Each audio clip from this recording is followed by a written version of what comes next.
Lloyd, president of CUPE New Brunswick, and you are listening to CUPE Talks in the Maritimes with Nick and Chris. Do you have any takeaways that you're going to be taking from the courses that you've learned so far? Yes. So I've done a lot of the single day training courses through CUPE already. And one of the most valuable things is speaking and discussing events and experiences with the other participants. And I would love to see more members get involved with anything, whether it's start out on a small committee. We want to see, Can you tell us a little bit about what you've learned here this week? It's a great learning experience, and as long as I've been around and involved, I'm still learning. I am Nicholas London, co-host of CUPE Talk in the Maritimes. I'm Chris Watson, president of the New Brunswick Federation of Labour and co-host of CUPE Talk in the Maritimes. Hi, my name is Brian Watson, former president of CUPE New Brunswick and now the producer of CUPE Talk in the Maritimes and across Canada. Wes Wills, Local 380 Vice President. Hey, this is Justin Spooner, Region DVP and First Vice President of CUPE 1253. I'm Shelby Dodge, President of Local 3226. Karen Tier, President of the New Brunswick Council of Nursing Home Unions. I'm Jamie Agnew, and I'm the President of CUPE Local 963, representing New Brunswick Liquor Store, retail, and warehouse workers. I'm Sherry Hillier, President of CUPE Newfoundland and Labrador, and General Vice President for the Atlantic Maritimes. I'm Cheryl Ann Keown, and I also sit on Local 805. Quay, hello. This is Kathy Johnson, President of CUPE 5446. Hi, my name is Dorinda Smith. I'm from Local 813. I'm Teresa McAllister, Provincial President of CUPE 2745 Educational Support Staff. Bonjour, ici Alain Soucy, membre du SCFP, Syndicat Canadien de la Fonction Publique. Hey everyone, this is Candace Rennick, CUPE's National Secretary Treasurer, and you're listening to CUPE Talk in the Maritimes. Hey, this is Mark Hancock, CUPE National President, and you're listening to CUPE Talk in the Maritimes.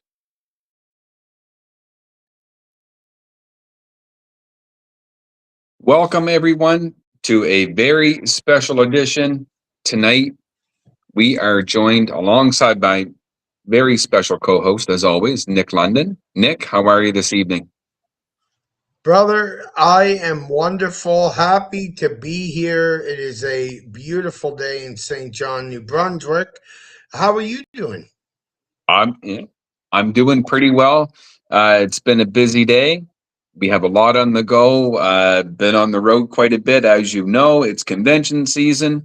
So we attend a lot of the conventions, as the New Brunswick Federation of Labour, and we greet the delegates. And I must say, while going to some of the different conventions here lately, there's a lot more new faces there, which is nice. I mean, it's sad to see some of the older faces go and some of the ones raise their hand that they're not going to be attending anymore, but there's a lot of new faces.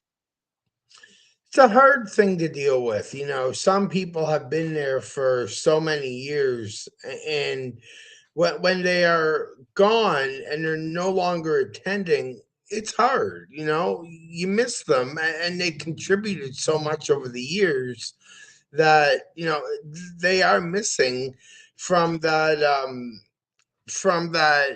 aspect of helping the younger people and the new delegates and preparing everyone for the future. So yeah, definitely a lot of new faces, and I'm thrilled about that, though. I love seeing new faces. I love seeing people that are eager to learn. Yeah, me too. And one of the things that, when we see these new faces, we look at people that have a little bit of experience in the room, people that we can look up to, somebody we can call a mentor, if you want. And I know one of those people that we have had, at most of the conventions that I can ever remember, is somebody who's always spoke up very strongly in support of municipalities. And that is Brother Brian Arseneault, who we're going to have here on the show with us this evening. Because we have something very important happening in New Brunswick. We've had 2 days of advanced polls, as we know, and coming up on May 11th, we have the municipality election. So as I said, I know Brother Brian has been a strong advocate for municipalities. He is the newly municipal council acting president and a just overall, wonderful man. He also happens to sit on my board as VP representing the Labor Council up in the Dalhousie area as well. So a whole wealth of knowledge coming from this person. So I believe, Nick, is Brian here? Brian was here. Brian is trying to get his system working. When Brian kicks in, we're definitely going to chat with him. You know, it's funny thing about technology is that I blame Frederick and Infi, but we can't always do that in these cases. So we're going to do our best, and we're going to get Brian back. Brian Arseneault. Oh, Brian Arseneault, welcome to the show.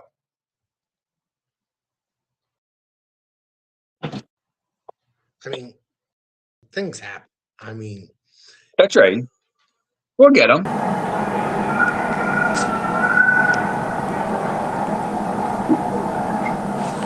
Here's Brian.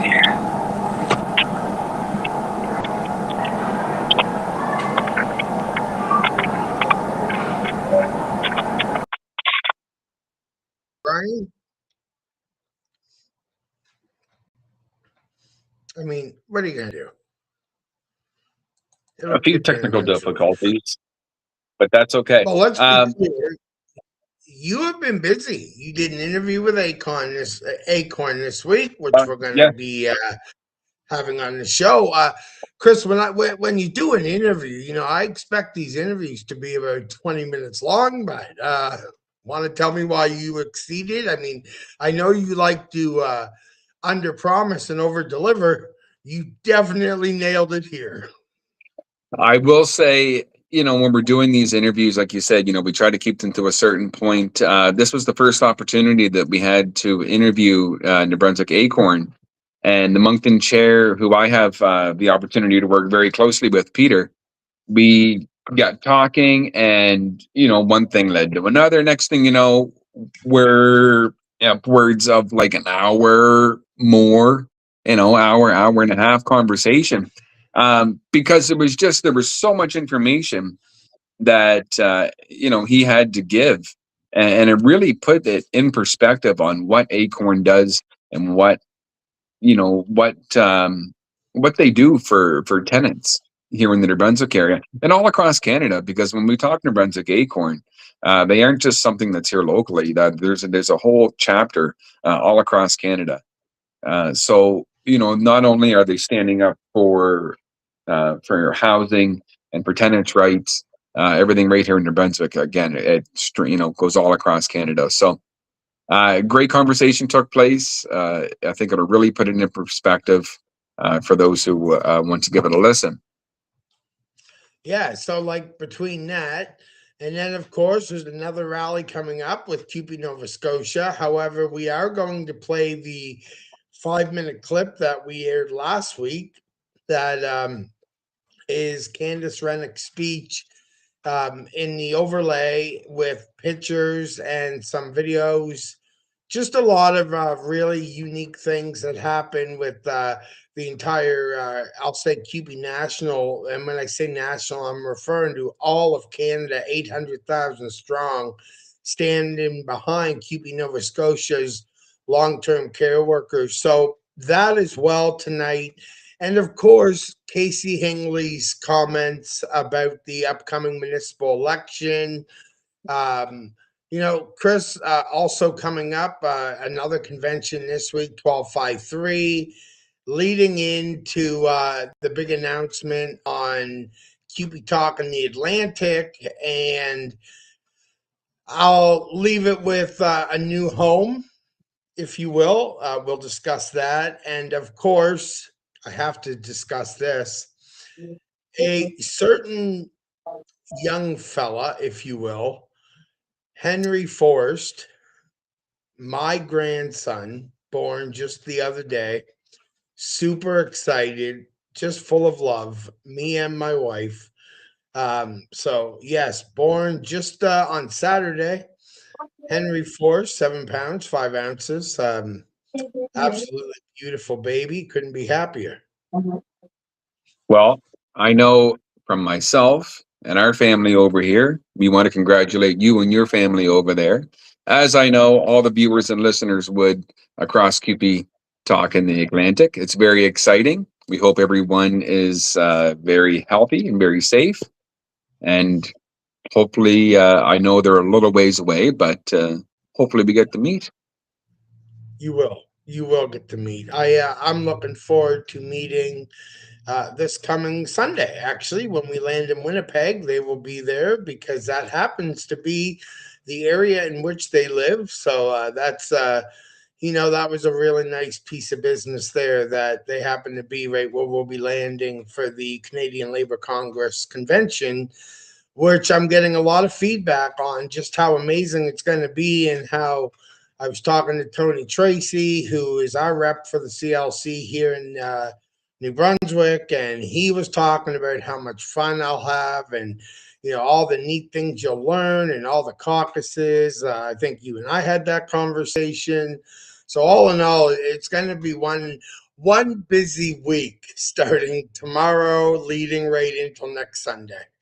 Yeah, absolutely. And I just wanted to mention one more thing, I guess, before we go any further too, because there happens to be a lot of significance on today, and just where it being May 5th, it is Red Dress Day, which is the National Day of Awareness for missing and murdered Indigenous women, girls, and two-spirited people. So this day honors victims and families, raising awareness about the crisis of violence against Indigenous peoples, not only across Canada and the U.S., but and just all over, and displaying red dresses. You'll see them a lot. Sometimes I see one on the highway when I come home from Moncton back to St. John. So I just wanted to bring awareness to that too. It's important that we do bring awareness to it. It's something I've seen multiple times today online. It's something I shared. It's very important that this country understands. You're right. The significance, this whole entire thing. Yes, we should celebrate. And however, it is wonderful that there's a day on May 5th that we can actually reflect and remember those who are gone. And it's very important. So yes, May 5th. You do what you have to do. I love it. You disappeared for a sec, I was going to say, and now we got a party of one. And a party of one is better than a party of none. Brian, can you hear me? Okay, so what I told Brian was if he has to, I said, just phone in and do audio. It's okay if you can't be on video. There's no stress. All's good. So, but what I'm thinking, Chris, is since we're waiting for this, and I don't want to miss this opportunity, but I want to make sure that those listening are entertained. I would like to just quickly address the elephant in the room, because we posted about it earlier in the week that CUPE Talk has got an official home now, a headquarters, if you will, and officially a business. Something that Chris and I and Wes are damn proud of. CUPE Talk in the Atlantic. Chris, do you want to tell them where we're officially home now? So our new home is located over where the CUPE 813 office is as well.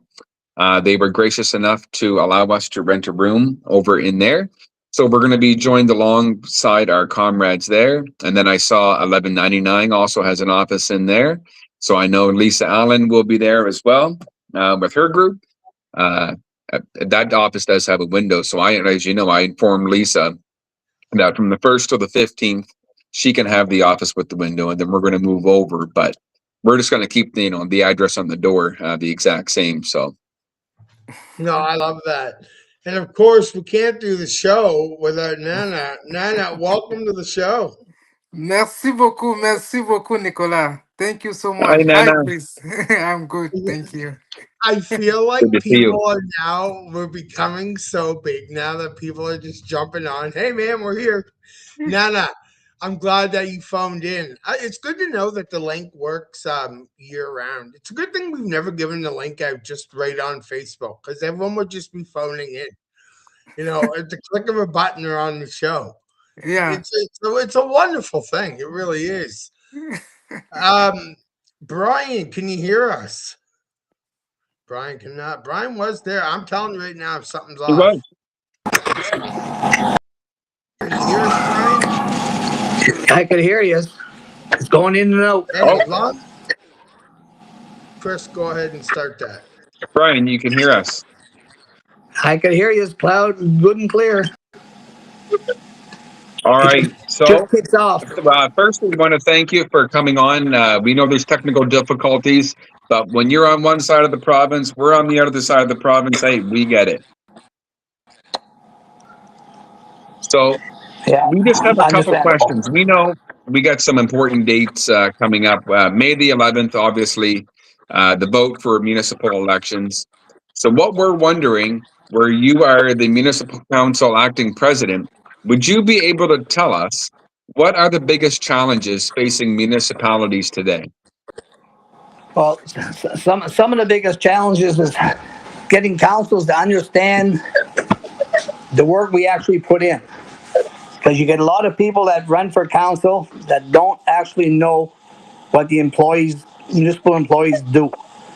And when you get to the bargaining table with them, it's like a deer seeing headlights, because they don't actually know what the workers of New Brunswick do. So that's why it's very important that every worker right now, before the 11th, get out there and make sure that you're getting these people on council that understand municipal workers, understand the contracts, understand what has to be done in the province.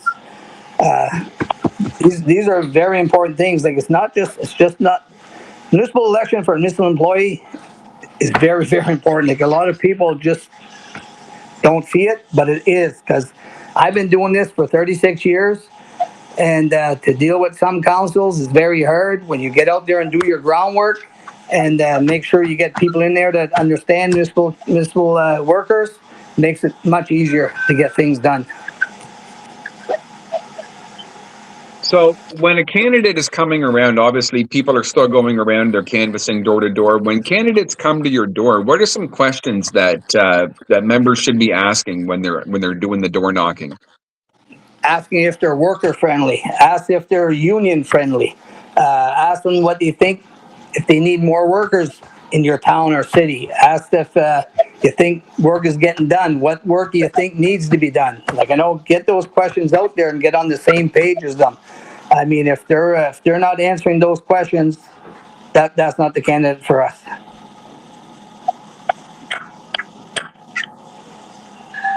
So, Brian, explain why, I find some of the things that people ask are, well, what is it that, these candidates do for us? And yes, I can tell them to blue in the face, but hearing it from how important are these candidates to their riding?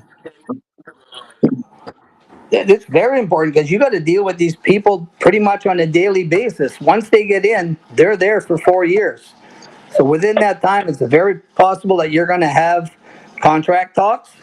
Very possible, just for little things like, for sick time, holidays, and all this stuff. Like, these people are actually your boss, because like for example, in my town, our CO, everything we go through the CO with, the CO goes directly to council. Council has to okay it or not okay it. So, and I'm pretty sure most cities and towns go like that in municipalities. The CEO can only push so much, and then he has to go to your council and mayor. So I mean, that's why these people are very, very important to municipal workers. I mean, if they're not union friendly, not worker friendly, it's and you got to watch. You get some of them that are retired, and they want to make sure taxes and everything are lower, and they don't care about the worker now. So these things are very important. You brought up a good point, Brian, about how you're electing your boss. When we're always talking provincial elections, we're always making sure to note that we're electing our boss. So when we're thinking about our municipal workers, we're electing the boss, as well as yourselves, but we're electing somebody who's going to be an employer to CUPE members, and we need to remember that, right? So that's why it's very important, to make sure that we're asking about labor-friendly questions. Do you support a living wage policy? What do you think that living wage policy should be? Do you support contracting out of services? These are all very important things to keep in mind. When we're asking candidates, these different difficult questions. You're right, Chris. And people got to realize the municipal elections, they got to realize, you basically work with these people on a daily basis, because they could, provincial, you don't see them a whole lot until you go fight in Fredericton with them. Well, these people live in your town every day, or in your city, so you're contacted by them a lot, and it's you got to make sure you have the right people in there. So, Brian, tell me, what's the overall consensus that you've heard about labor-friendly municipal candidates? Does it look good? Should we know that Casey Hingley is running. Correct me if I'm wrong, but so is Jonathan Guimond. Is there any more that we know of right offhand? There's Ty Booley running up in our area. We had 5 of them at our convention that was brought up, but that's I'd love to have more, but I know I've been asked many times to run into housing, but a lot of people don't understand that a municipal worker cannot run in the municipal election. So maybe when I retire, but we need more. We need more friendly, because it makes it tough when you're not there, and like I said, when you get the wrong people in, it's a long 4 years. Right. I know we have Troy Carpenter also from CUPE running in the St. John Ward 2 area as well. So we do have people running in different areas, obviously around the whole province. So it's very important to take a look. One thing, I was out to the advance poll myself, because we know that we're going to be away for the election at the CLC meetings.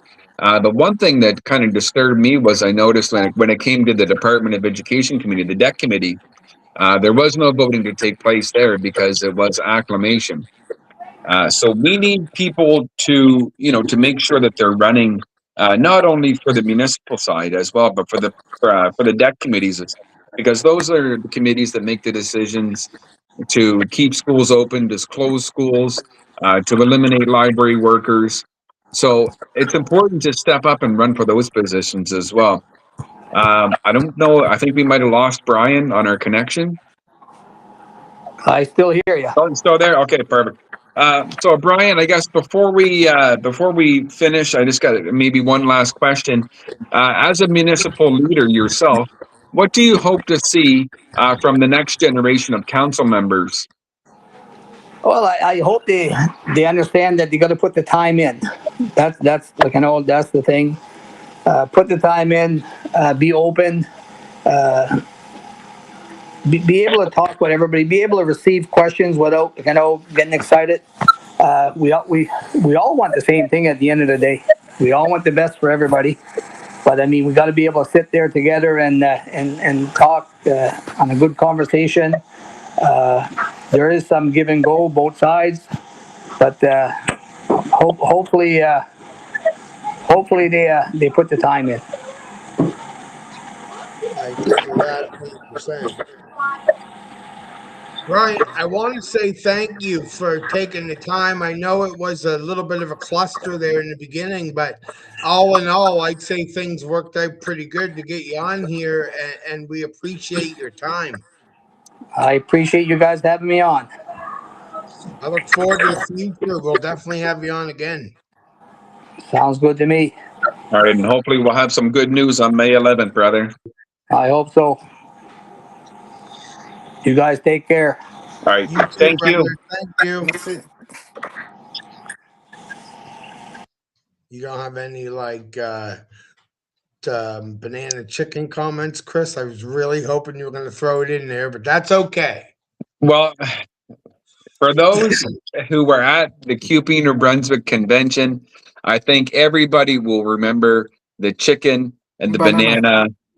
banana. That was, I think, one of the highlights of the convention. And I know that Brian and Jonathan Guimond played a big part in that, and kudos to them for playing along. Well, you know what? We're going to take a quick break, come back. We're going to talk to Nana. Chris and I are going to discuss a few other things with Nana, and I'll just leave it with this. I want to say thank you to Ambrose for helping me out with that song. At Higgins Insurance, we understand that protecting what matters most, your family, your home, your livelihood, is not just a policy, it's a promise. As a trusted provider serving Atlantic Canadians for over 25 years, we're proud to offer personalized coverage tailored to your unique needs, whether it's auto, home, or life insurance. Our team is committed to transparency, reliability, and exceptional service, ensuring peace of mind through every stage of life. Let Higgins Insurance be your partner in protection. Because when it comes to your future, you deserve nothing less than confidence. The official insurance of CUPE Talk.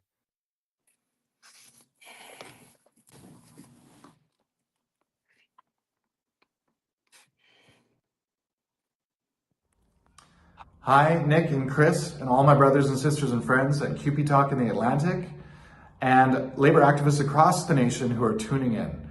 My name is Casey Hingley, and I'm running for Town Council for Ward 5 in the town of Tantramar. Ward 5 was recently, in 2022, amalgamated into the town of Tantramar, and this will be our second term with our own full councillor. I'm asking to be that person because I see that there are issues and there are problems in our community, but I see problems as opportunities to improve and to grow. On May 11th, I'm asking the people of Ward 5 to make me the new voice for their community. Let's do this together.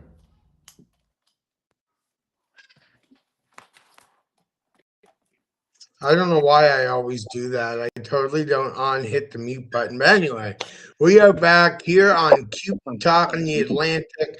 I am Nick, joined alongside the New Brunswick Federation of Labor president and the co-owner of this show, Chris Watson. Chris, welcome back. Thanks for having me back. I didn't go anywhere, but thanks for having me back. That's right, you didn't. Nana, where are you? Oh, Nana got dropped again. We're going to have to look at this in the future. No, right there, look. All right, Nana, where are you? Merci beaucoup, Nicolas. Je commence déjà par m'excuser pour le retard qui n'a pas été de ma faute. Je m'excuse. J'aurais dû être là depuis le début.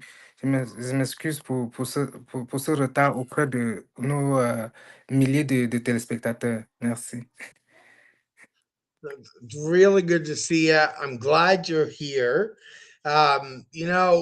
I wanted to say thank you because there's been a lot of great feedback over the last few weeks about having you on the show and the show having very much a bilingual feel to it, although you obviously cannot go, word for word. However, we certainly are giving out a much better product that we're able to give it out in French as well. So thank you for that. You have been a major attribute to this show. Merci beaucoup, Nicolas. Merci. C'est un plaisir, comme j'ai toujours eu à le dire, de faire partie de cette très belle équipe pour, n'est-ce pas, véhiculer et promouvoir les activités de CUPE à travers toute la province de l'Atlantique. C'est un réel plaisir d'être auprès des grands leaders tels que Chris et tout le reste, n'est-ce pas, des copanélistes. C'est tout un grand plaisir de partager ce panel avec vous. Et ce sera toujours ce même plaisir renouvelé d'être là pour apporter le soutien aussi longtemps qu'on le pourra. It's amazing. I wish we could have you come to the new studio when we open. It's funny. Chris and I were so excited to open the studio. We went right over, and then we're like, "Oh, we need a shelf. Oh, we need this. Oh, we need that." And then on top of that, oh my God! Oh, there we go. Chris has to go away. I got to go away. Then we're both away together. And then Wes is away, but he's back home when we leave. So it's just been like crazy for someone to get over there and get some work done. So I don't know when we're going to be in the new studio, but since you're here, it's an opportunity for us to tell you some wonderful news that CUPE Talk in the Atlantic, and you can announce this as well. CUPE Talk in the Atlantic is now an official not-for-profit organization. Became official as of about 11 o'clock this morning. Wow! Yes. Wow! Wow! Yes. Congratulations! Toutes mes félicitations. Ça, c'est une très bonne nouvelle, ça. It is wonderful news. As of now, it is me, Chris, and Wes Wills, our New Brunswick co-host, as well as someone who's been a very good friend with Chris and I and has helped develop everything that we're doing here today. So, we're very lucky, very happy, and I knew you'd be happy to hear that as well. Ah ouais, franchement, je suis vraiment touché. C'est une très bonne nouvelle. Je suis très content. Tout doucement, nous sommes en train d'avancer et les choses sont en train de se mettre en place. C'est une très bonne nouvelle. On ne peut être que content pour ce très beau travail que nous sommes en train d'abattre. Chris, I don't know where we go from here. I do want to talk about Nova Scotia. I think this is a great time. So I'm going to bring it up, Chris, and allow you to take the lead on this. And then we'll tune in as you start it. Yeah, so CUPE Local 2094 will be having another rally on May the 6th. And this rally will be from 10 a.m. until 2 p.m. on Commercial Street. They're asking that you stand in solidarity with locals, with CUPE locals, as they work to get attention on their elected officials. There's our support. It makes a difference. So show up, speak out, and stand strong together. Again, this is for CUPE Local 2094. I know I had the privilege to attend the rally that they held just last week. And let me tell you, the energy there was really happening. Now, one thing I will speak on too, you might want to reach out to Alan and check on this, but they were playing a song there, and I thought, geez, what a really upbeat rocking song. And then I heard actual references to the premier and maybe to the local, and somebody had actually written a song on the strike right now, and that's what they were playing as one of the motivational songs on the picket line. So whoever that was that played that rocking song, reach out to us because we're going to find out, because it was awesome. Between Casey and, if we can get that, holy geez, we'd be happening.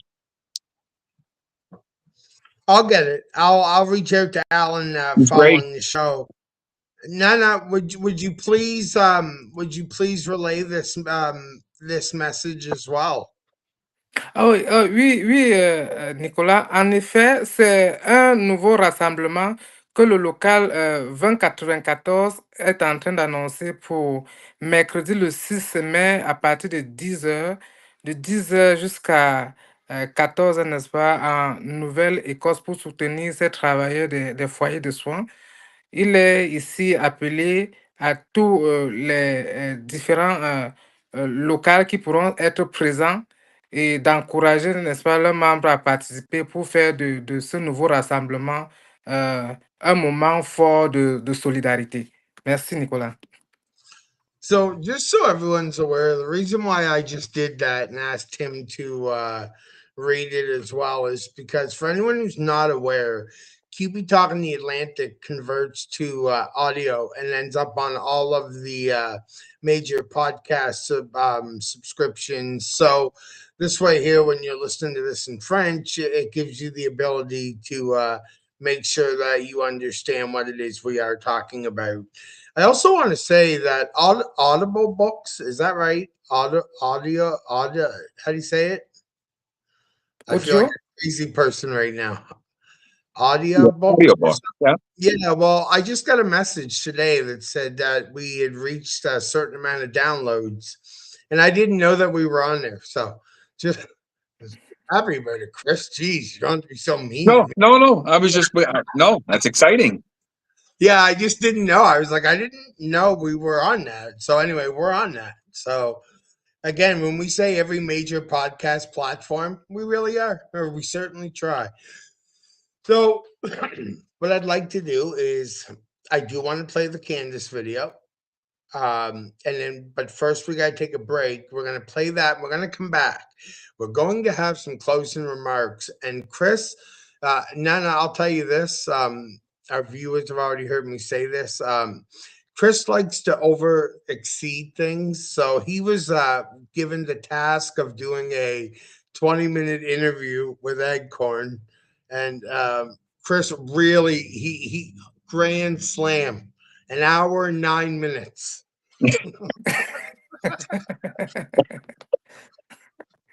So total overachiever. He did a great job. I'm not going to ask you guys to stick around on the show to listen to the whole thing. If you want to turn it on, no, obviously we're live right now. So the live show is streaming everywhere. But I'm not going to ask you to sit in limbo for 1 hour and 9 minutes. I just don't think that's fair. But I am going to play the Candace video. We're going to take a break. We're going to come back and have some closing remarks. And then I'm going to air the ACORN video that's 3 days long. Okay. I love you, Chris. Attention vehicle owners, tired of juggling tire issues and car maintenance? Meet Discount Tire and Automotive, your one-stop solution for comprehensive tire and automotive services. From top brand tire sales to expert installations and repairs, we've got your wheels covered. Our experienced technicians handle oil changes, brake repairs, and alignments, ensuring your car is road ready. Desire a smoother, safer drive? Discover competitive pricing paired with exceptional customer service. Don't wait. Schedule your appointment with Discount Tire and Automotive today. Drive with confidence, knowing your vehicle's in expert hands. Come in and see the team, and remember, Discount Tire and Automotive is an official sponsor of CUPE Talk in the Maritimes. Charred Oak Designs creates custom, personalized gift products. With 2 lasers, a CNC, and all the woodworking tools needed to create your perfect gift. From board games, cutting boards for wedding gifts, and everything in between. Got an idea? Give me a shout at info@charredoak.ca. Find me on Facebook under Charred Oak Designs. Okay,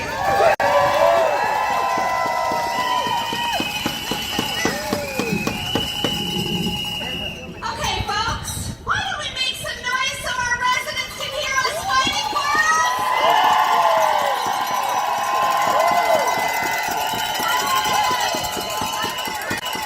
Greetings on behalf of our president, Mark Hancock, on behalf of 800,000 CUPE members from coast to coast to coast who are standing in solidarity.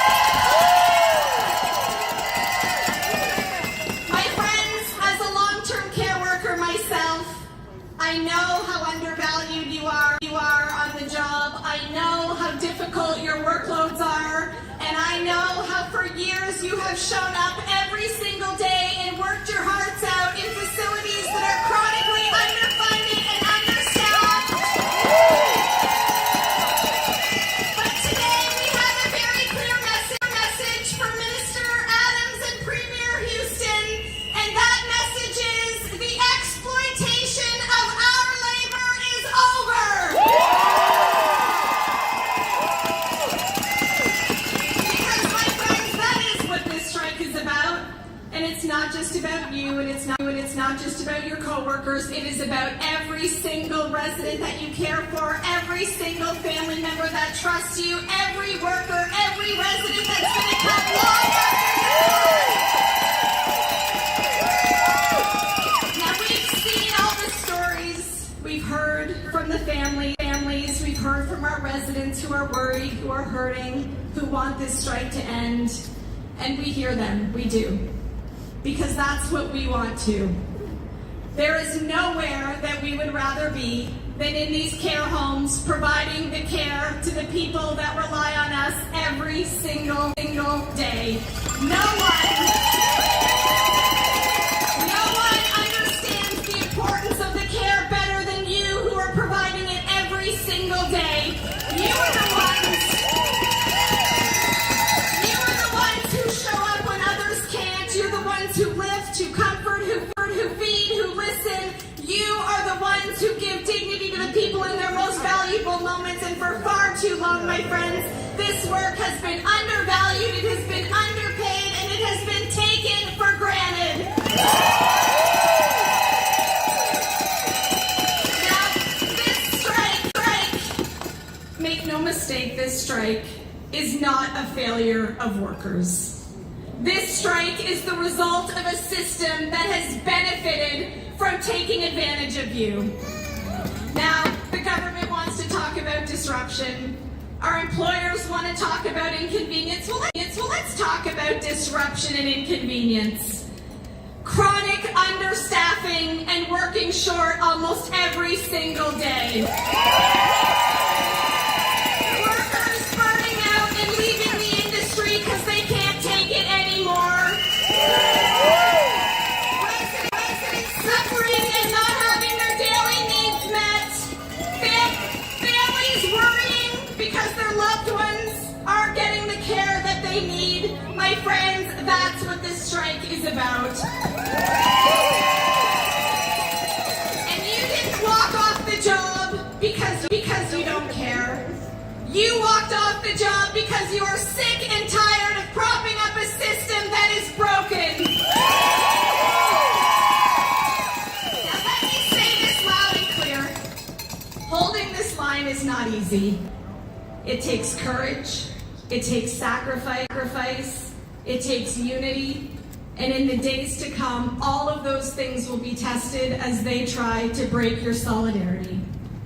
But every single day that you stay strong, you are pushing this fight forward. Every single day you stand together, you are telling decision makers, enough is enough. We are tired of empty words from Premier Houston and Barbara Adams. We want safe staffing and dignity for our residents. We want respect in the workplace. And yes, my friends, we want fair pay.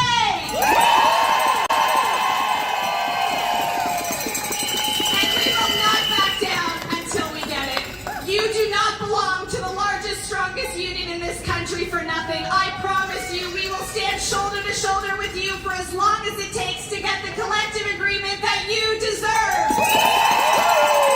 And on behalf of CUPE National, as a very small token of our support to your strike today, I bring a donation to you of $25,000.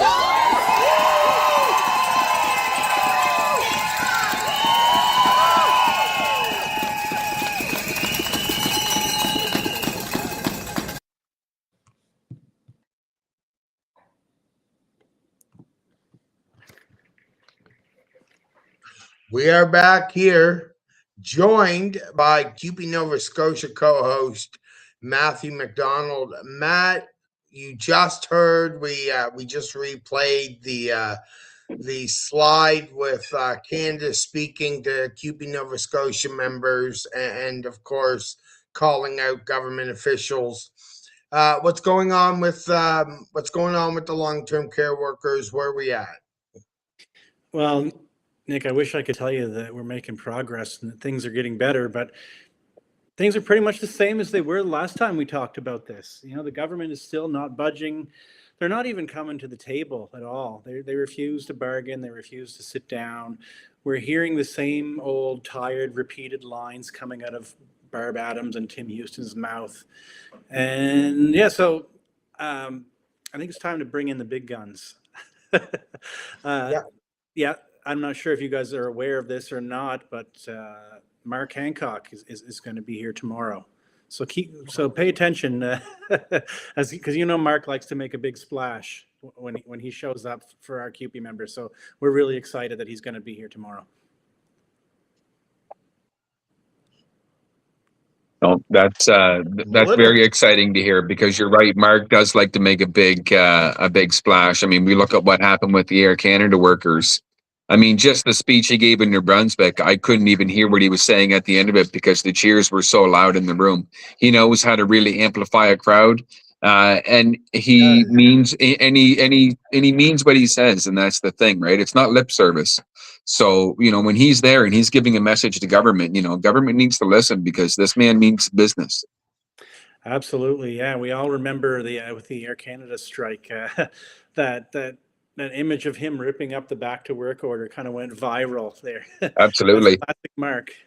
Right. And that made a big impact, not only for CUPE members, but, to show the rest of the country that, unions are standing up and we were saying no to Section 107, saying that this isn't acceptable anymore. We're not going to be standing for, for the notwithstanding clause and all these back to work orders and all these different things, There's a process to be followed and they need to follow that process. And the process that needs to be followed in Nova Scotia is bargaining. So they need to get their butts back to the bargaining table and bargain something that's going to be fair.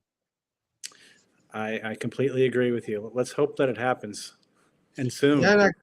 Nana, could you tell everyone basically what Matt was saying? Oui, le fait d'avoir, n'est-ce pas, le président national Marc qui annonce son arrivée aussi demain du côté de la Nouvelle-Écosse pour soutenir, n'est-ce pas, nos membres, est une très grande nouvelle. Cela témoigne de la solidarité même, de vous connaissez avec tout l'engagement, la détermination que notre président national Marc a. C'est vraiment quelque chose d'assez décisif de savoir qu'il sera là demain. Et on passe encore par là pour, n'est-ce pas, appeler à tous les membres qui pourront faire le déplacement de s'y rendre vraiment pour que demain, là, ça soit encore un moment très, très fort de solidarité afin que le message puisse passer. Parce que tout ce que nous voulons, c'est la négociation. Ce n'est pas la guerre, c'est la négociation, que le gouvernement comprenne les travailleurs et qu'il puisse, n'est-ce pas, leur donner ce qui leur revient de droit. Matt, will you be grabbing footage? I know it's not always a big deal because there's so many people around you that are doing it. Mm-hmm. I just always like to make sure that it ends up back here on our desk because I like to make sure that stuff is getting out there to all the members all over the country, especially here in Atlantic Canada. So you're going to be there, I assume. Absolutely, yeah. That's why I was late tonight for this.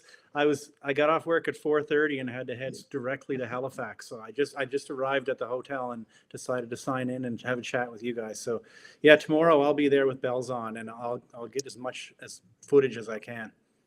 Absolutely. If at any point I am facilitating tomorrow, but at any point that you need to send me any messages or anything, please do. Number one, I want to say I'm super happy to hear Mark will be there. I'll just kind of basically say what Chris said about, his voice is so strong and his words have so much impact that, it hits different on a different level, if I can say that. So I'm sure that tomorrow it's going to be rocking in Nova Scotia. Absolutely. I'm looking forward to it. I am too. So yeah, good luck. I hope that Premier Houston, the guy who doesn't do his job clearly, is paying close attention because when Mark Hancock's coming to town, that means that hell's gonna fly, and he's not going to. He doesn't take that lightly. That's why he's our president, because he doesn't take any of this lightly. He takes it very serious, and he's flying across the country to come deal with this. They may want to do something quick before it gets too out of control. Yeah. Let's hope that the premier comes to his senses here, and Mark gives him a little nudge in that direction. Absolutely, and we, you and I, and Chris and Nana and Wes need to sit down because I think it's time to do a full CUPE Nova Scotia special, like we were doing for 8:30. I think it's time we got something together now, and we put out a big show, just a special that's based all around long-term care. Yeah, absolutely. That's a great So, idea. Très bonne idée. Ouais. yeah, and since you're here, I want to let you know that CUPE Talk is now a company. Oh yeah. Yes, it is now a company, and we do have our headquarters here at the 813 office in St. John, New Brunswick. So I know you and I haven't had a lot of time to chat. You've been moving quick, as have I. And well, Chris, he doesn't really know how to sit in one spot too long because he's just go, go, go. So I just thought I'd bring that news to you. It's just luck that I did the same thing with Nana about 20 minutes ago to let him know here on the show that we're moving in the right direction. Well, I'm thrilled to hear that. That's great. Congratulations to you guys who've been there since the very beginning. I'm sure that probably. Congratulations to you too. Yeah, thanks, and congratulations to you as well, Nick, on the nice little addition to your family that's happened. Oh, thank you. Yes, very excited. Yeah, I bet. Congrats. Yeah. Enjoy it. Little Henry, maybe I'll get him to be an activist one day. Of course. Bien sûr, bien sûr. I'm gonna order him a CUPE onesie. Don't get me going, guys. Jeez, you'll get me all teary-eyed and stuff. All right, Matt. Thank you so much. I appreciate you, respect you wholeheartedly. Get a hold of me tomorrow. Let me know how everything goes, okay? Absolutely, will do. And it was great to see all three of you as well. You too, brother. Merci beaucoup, Matt. Merci. À demain et très bonne chance pour demain. Et nous restons à l'afflux des nouvelles. Et comme on a dit, très bonne chance et à demain. Merci. Bienvenue. Thank you, Matt. Thanks. Okay, guys, that was Matt MacDonald, our CUPE Nova Scotia host. Actually, I should say our CUPE Talk in the Atlantic Nova Scotia host. And I wanted to talk really quickly with you guys about, well, I want to talk a little bit about the rally that happened. And of course, now hearing that Mark is coming, and I think that is great. Chris, as someone who experienced Mark multiple times, live and live in color, what does this do for the membership? When you see your national president join you on a picket line, that really speaks volume. Sometimes, that you're part of a larger organization, but sometimes you feel like, you might be a fish in the big pond. So when you see your national president come down from Ottawa to speak on your picket line and to show support, it really lets you know that, that you belong to 800,000 strong. You really feel like, like the entire movement is there with you. So it really, really lifts the spirits. It really makes you feel that, you can continue the fight, and, and it puts pressure on, because when you have a national leader come down and speak, the politicians open their eyes and ears a little bit more, hopefully, because, when you hear the words that they're able to do, I mean, you saw that Candace brought a $25,000 check down. We can make donations and things like that on the smaller local side. But, knowing that the National Union is going to bring those larger monetary donations, as well as the strike pay and everything that goes along with it, are what, keeps everybody going. So having Mark there, I mean, I was there in Vancouver actually when Mark first got elected as national president, and it's been a roller coaster of a ride ever since. I get to hear him speak on behalf of CUPE at the Canadian Council on the CLC level, and it's always a pleasure as well. So I can't wait to hear his speech, and I can't wait to see what an impact it's going to have for those workers over in Nova Scotia. Mm-hmm. Yeah, I'm pretty excited too, Chris. I got to tell you, Mark's a leader through and through, and we definitely need our leader of 800,000 strong here in Nova Scotia. So yeah, we're excited for tomorrow. Absolutely. And if you're looking to give him lunch, if you can find the nearest food truck, you'll be doing all right. The food truck, okay, I'll make a note. And anytime, I'm telling you, anytime I was in Toronto and I said, geez, I wonder where I'm going to go eat. And I looked down, there was Mark at one of the food trucks, and I said, I bet you that's a good spot. I'll make note of that. Good to know. So we got a rally tomorrow. I'm looking forward. That's going to be a big time event. Of course, up next is the ACORN interview, which, Chris, do you want to shed a little light on the interview one more time for the listeners? And then, Nana, if you'd like to take us away and add at the end of this that we will see you next week, because, again, it's over an hour long. Chris, good job, bud. So go ahead, Chris, and give us All a right. little back detail. I'm going to make it really quick because I'm using my phone to do this and I'm down to 1%. So the interview itself is about actually what ACORN is, about some of the things that got Peter started within ACORN, some of the things that some rallies and some different events that have stood out to Peter. We really just dove into everything about what ACORN is and what they represent. I don't know if you can still hear me. Yeah, I can hear you. If you can, I lost my video. Which means we're losing him altogether. Oh my So God. Oh my God. you done good, Chris, as we've lost you. I guarantee it's gone now. Nana, why don't you let the listeners know about this coming Tuesday? We're back again. And also that we will see them all next week. And then, Matt, you can do that as well. You can do it in English. And that's how we're going to end the show tonight. Awesome. Merci, Nicolas. After you.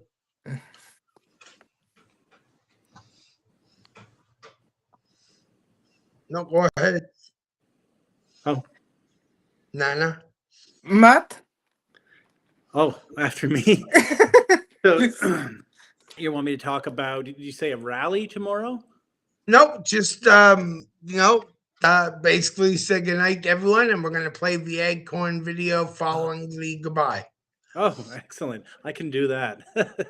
Sorry for the confusion. Thanks for having me. It's always good to be with Nana and with Nick and with Chris and Wes when he's tuned in as well. So take care, everybody out there in CUPE land, and we'll see you on the next episode. Cheers. Oui. Mesdames, Messieurs, chers amis, c'est toujours un plaisir d'être là à votre service et de partager tous les événements et des actualités aussi brûlantes de CUPE SCFP Parler avec vous. Merci et portez-vous bien. Au plaisir de nous revoir chaque mardi.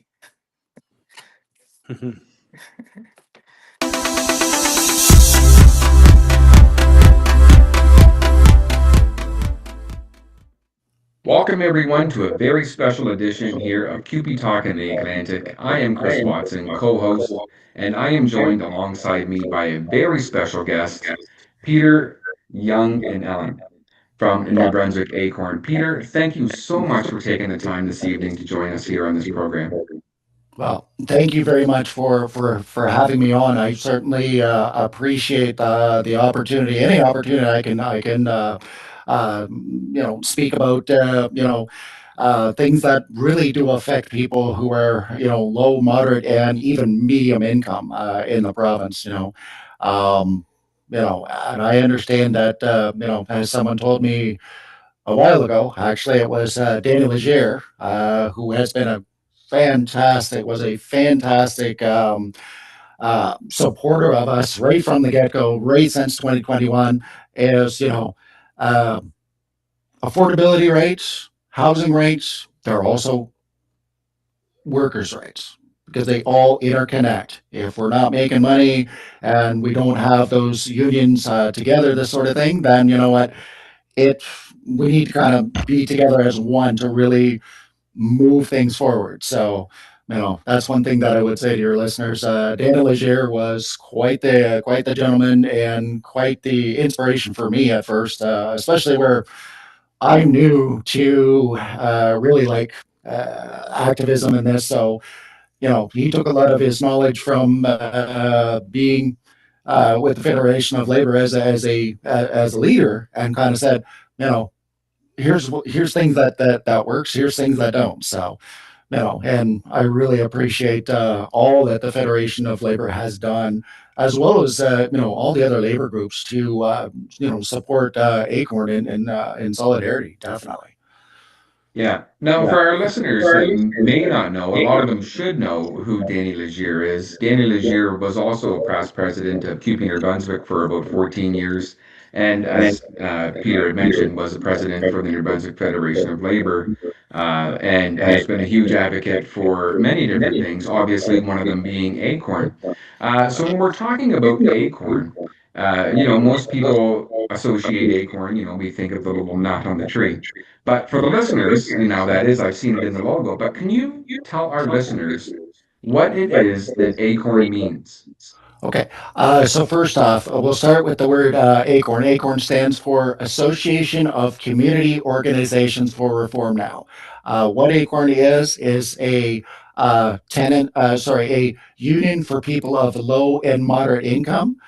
So we fight, for everything from housing rights to like the grocery gouge, federal programs around affordability, affordable energy, provincially, and a host of other things. So, working with other groups and this sort of thing is pretty much in our thing. So, community organizations for reform now. So, building solidarity.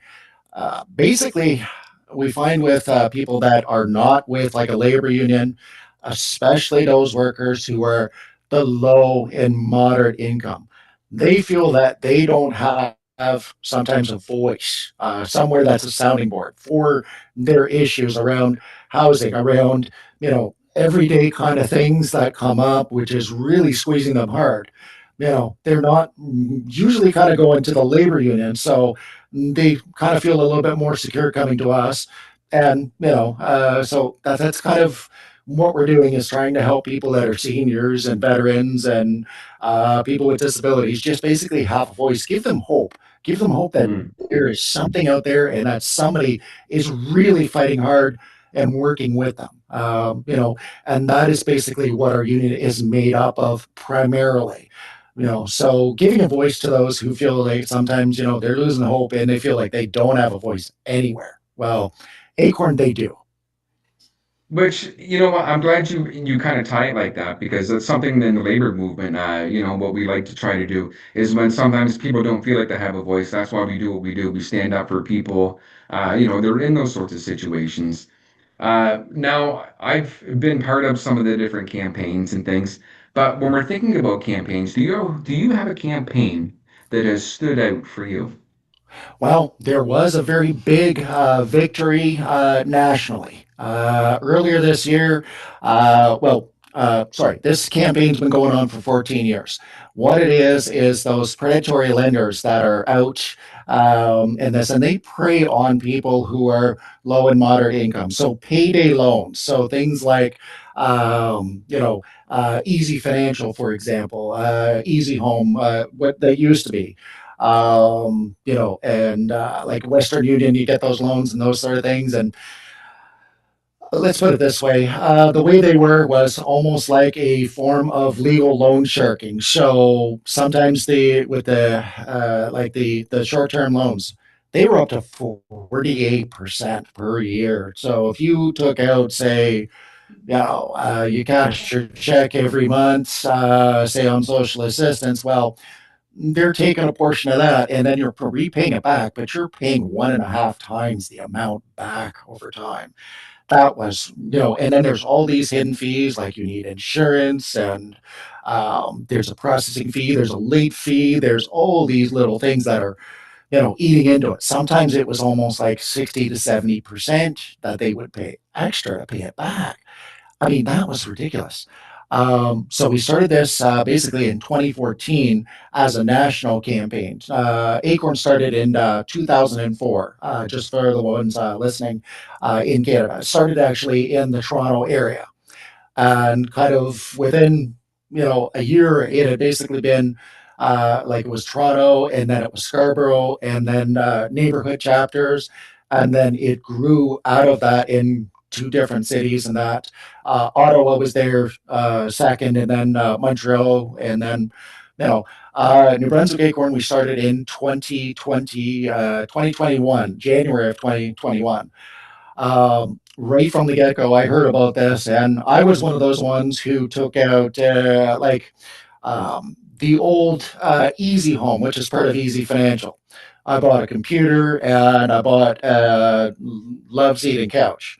Well, this is where the loan sharking thing kind of really comes in, and a lot of the really shady things. And by the way, these guys actually got away with us temporarily. I had a computer that I got first. It was a laptop. Me and my ex-wife, we split up, and so I needed to have a computer first off, so that when my kids, because we were living in different cities, they couldn't always communicate with me. Trying to call me on the phone was a little bit difficult. And, when your kids are younger, they need to have that face to face. So it was okay, I'll get a computer and I can FaceTime with them, which is great. That's that interaction. They need to see your faces. They need to see their mom, their dad, right? Over the phone, it's not quite the same, right? So I set this all up. I paid off the laptop computer, but then I got a couch and love seat a little bit later. Well, I ran behind one payment on the couch and love seat, and even though my laptop computer was completely paid off, Easy Home actually turned off my computer and restricted me to have access because of one missed payment on a couch and love seat. Now that's not even near being right, because it's two different pieces of equipment. It'd be like if you rented two cars, you paid off the one car and they deactivate the other car. Like that's wrong, right? Right. So that was a big part that I got involved with federally right off the top. What we managed to do was get some better rules in place. There is still a lot to be done. But the big thing was the amount that those payday lenders could do is now capped at 35%. Now, there's still some of those fees like the insurance and that's required. We're working on that. But then as the campaign progressed, people were going, well, the banks, the big five banks, one NSF fee literally can be, we used to be $45 or $48. What we did is we worked on this quite a bit, and a lot of back and forth with the federal government and like the big banks and everything. Finally, we got them first off in 2024 to fix the payday lenders, get them down to 35%, which was great. And then we worked on the NSF fees. March 12th of this year, the most that a bank can charge on an NSF fee now is $10.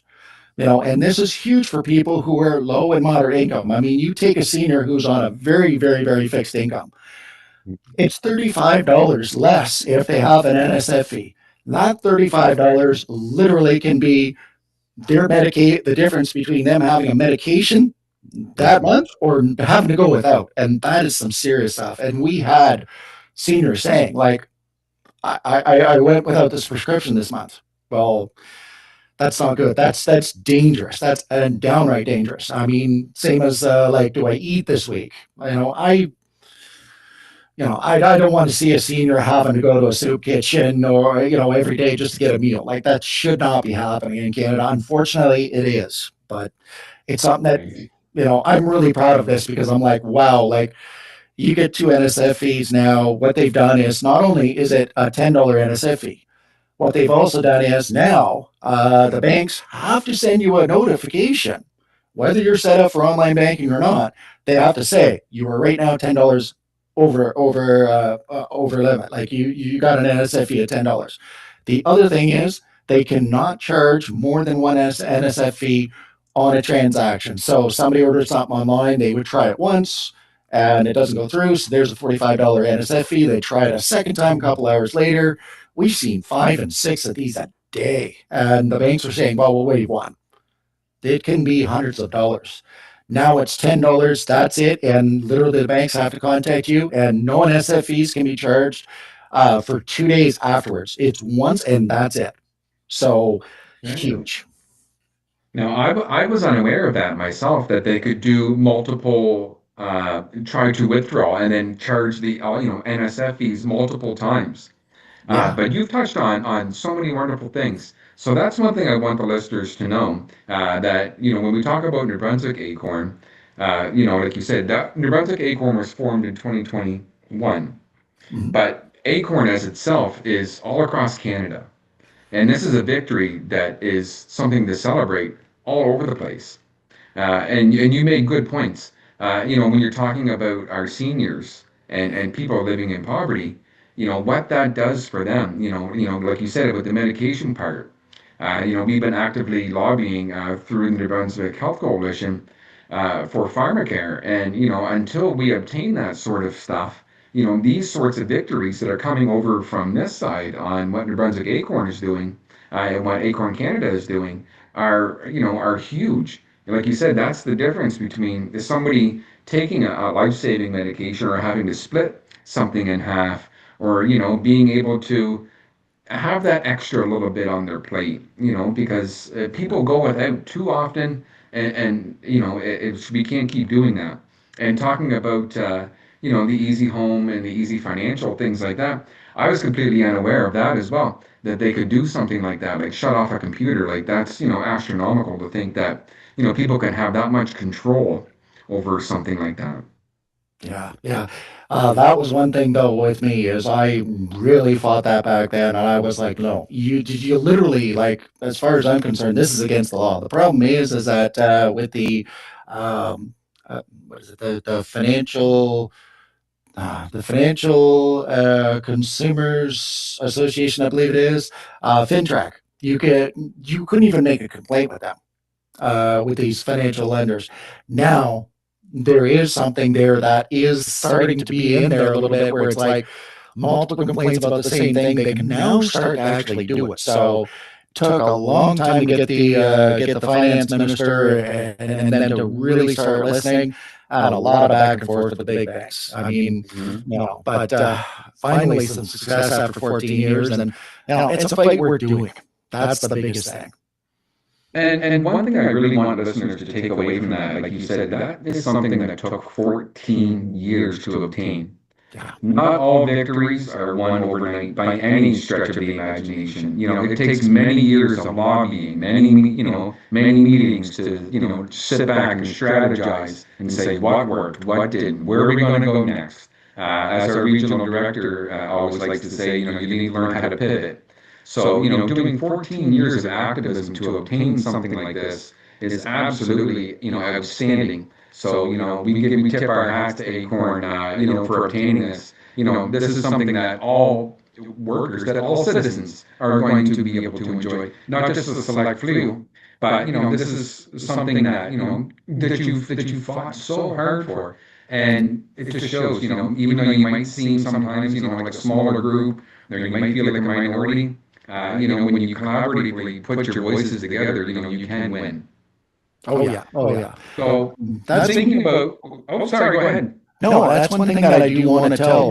Basically, even your listeners, even those in the labor unions, that look.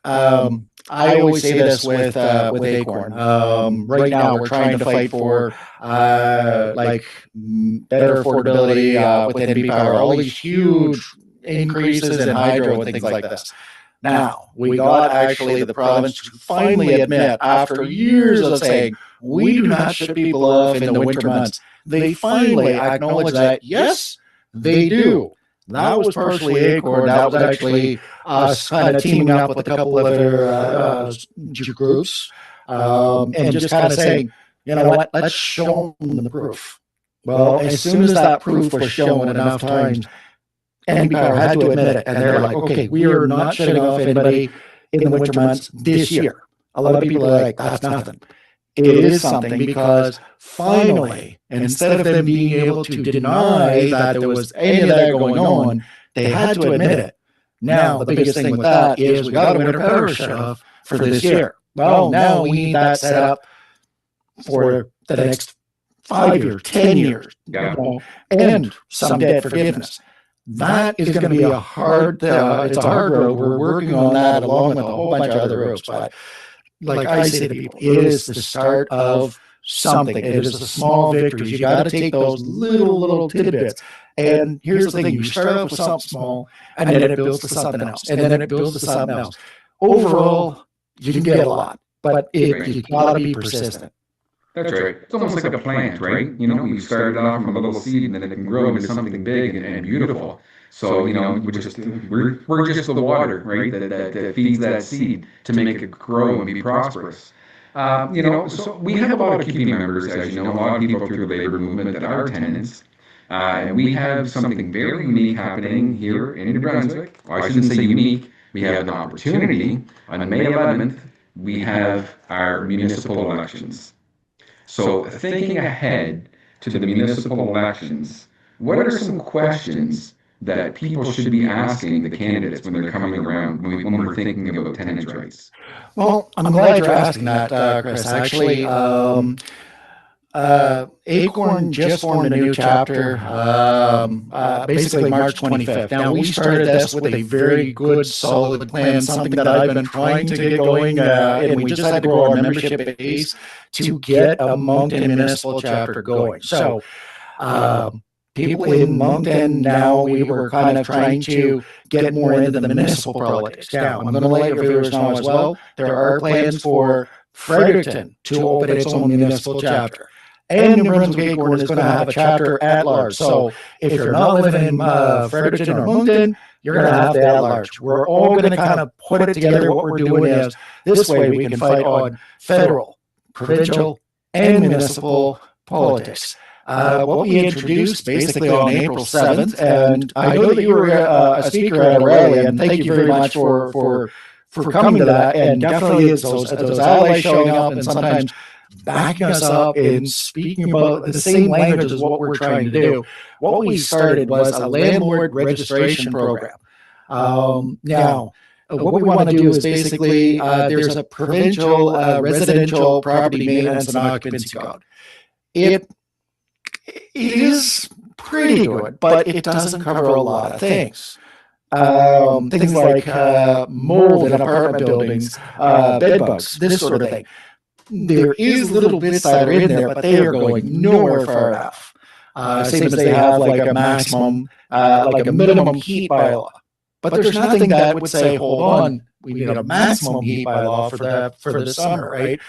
Some of these apartments, they're in horrible shape, no insulation. So in the winter, it's very, very cold, very drafty, and in the summer, it heats up, and that gets trapped into those places. I mean, I'll be honest, June of last year, I had to go to the Moncton Hospital. I've got sight difficulties, but I also have a heart condition, atrial fibrillation, and I did have a mini stroke. So I had the signs of a heat stroke, a heat exhaustion, so I had to go to the hospital and stay overnight. But I worry about those ones who are like, you know, I'm resistant to that, right? You know, and that's scary, you know. So we're trying to basically see what we can do to enhance the actual bylaw. Sorry, the city bylaw is bylaw Z 507. So what we do is we want it to be right now. The provincial maintenance and occupancy code is basically complaint driven. So a tenant can call up, go to bylaws. The problem is city bylaws here, and in a lot of small municipalities, it's basically handled by a fire marshal. Now, they don't handle things like mold remediation. They don't handle things like pests. It's kind of like, you know, are there working fire alarms? Is there anything blocking the stairs? Are the stairs in good shape? You know, a lot of times they can't get involved with things around mold and mildew unless literally the wall is going to collapse or the ceiling is going to fall through. Then at that point, it's way too late. A tenant can go to like the Residential Tenancies Act, the Tenant Landlord Relations Office, make a complaint. But the problem there is, you know, if a landlord goes and fixes it, our biggest problem is, are they fixing it right? Are they doing the job the right way the first time? Let's put it this way. The Tenant Landlord Relations Office is also complaint driven. They do good work on it, but there is no one going to come from the tenant landlord relations office to every single place in a city or town because they simply don't have the staff. And if somebody's saying, hey, the landlord fixed it, but I still don't feel like they did the job right, like something doesn't look right. Bylaws is boots on the ground. So bylaws, if we have a landlord registration program, they can go in, look at the job and say, no, it's not quite right. I mean, it can be little things. Like we had one with the city fire marshal. They walked in and the guy was saying, my fire alarm goes off and I cook all the time. The guy just looked at it on the wall and says, oh, you need to move the fire alarm over 4 feet. And make sure the battery's in it. If you move it over 4 feet and you move it kind of down away from the wall, from the ceiling, it won't go off as much. It's still going to work though. Little simple things like that. Simple little fixes. And this guy was like, good, because I don't know what to do, right? My landlords, they're not going to do this. And the guy's like, well, he doesn't even know. So it's around basically modernizing standards and proactive enforcement, meaning that, all these landlords are registered. I mean, we look at it this way with health and safety. If a restaurant has to be licensed and registered with the city and with the province, and bylaws goes in and checks these places, why aren't these landlords? I seen a place that is on St. George Boulevard. It got caught by bylaws, but only by chance. What happened was the front porch, there was a railing that was around it that was falling apart. So that got under the bylaws looking at it with the Unsightly Properties Act. Well, when they went in, this place was supposed to be 2 apartments. But there was a third apartment that was in the basement that was in no way, shape, or form up to code at all. One stairway and a window, probably, like a 1x2 window. I mean, a grown man is never going to be able to get out that window in a fire. The thing of the fire department is if they come to this place, they see 2 doors. They're going straight to those 2 doors. They're not going to check the basement, same as they would not check the attic. That's the last place they're going to go. Seconds count in an emergency, and I'm like, that could have been a death trap completely. So it was bad. The front porch was in bad repair. The other apartment was illegal altogether, and it turned out that there was electrical work that was done by some Joe handyman who literally showed up there with a hammer and 2 screwdrivers to do electrical work, like no idea what he's doing. And it was obvious to the bylaws. I mean, I can't go into details on it, but because they had to shut it down, and even when you hear from a fire marshal's office, like they get scared that somebody's going to die in those situations. I mean, we got to get this. We're not against landlords, we're not against superintendents or anything like that, and we get it. Some of them, they're doing the great work. What we want to do is catch those ones that are cutting corners, that are just skirting the rules and really don't care. Make them accountable. Just like a restaurant would be checked for health and safety, a barber shop, a nail salon, a daycare, you name it. Even taxi drivers have to be licensed with the city.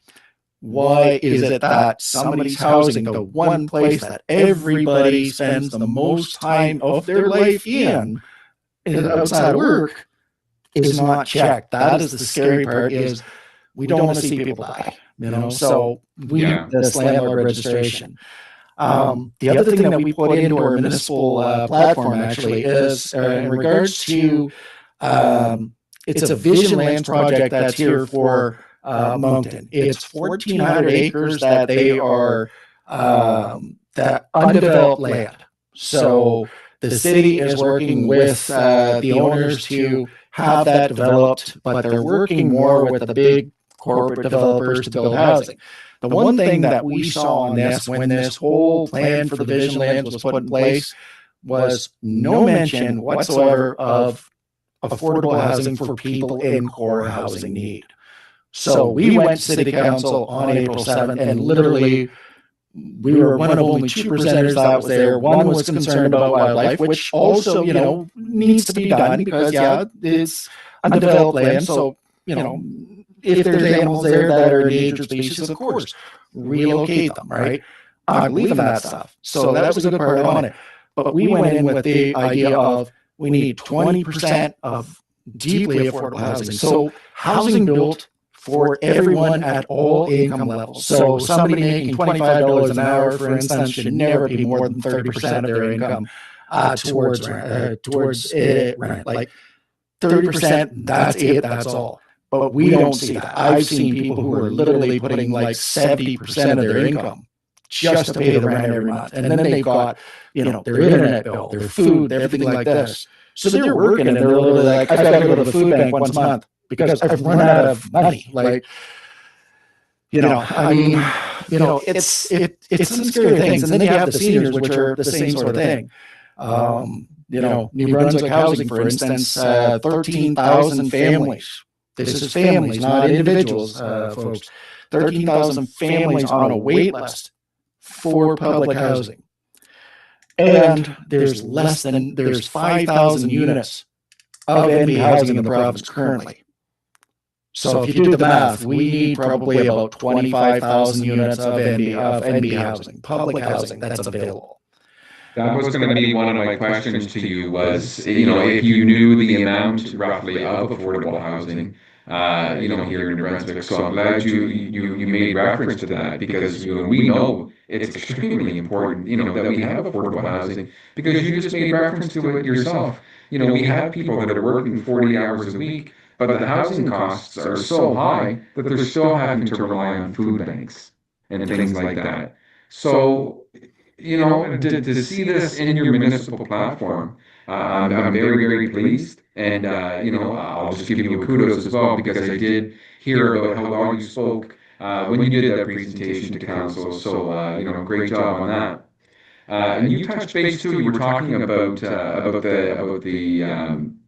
the temperatures and stuff. Now, I remember last summer there was I don't know if it was a campaign or what it was, but I remember seeing on Facebook, different tenants posting the temperatures of their units, and just kind of bringing awareness to that. So, when I'm getting my coffee in the morning and I'm trolling Facebook and I'm flipping through, I'm seeing all these posts from people showing how hot it was. And thankfully, with yourself that you were able to bounce back after that bit of heat stroke. I remember that, I think, actually, because I was trying to contact you, I think, at that time, and you were out with that.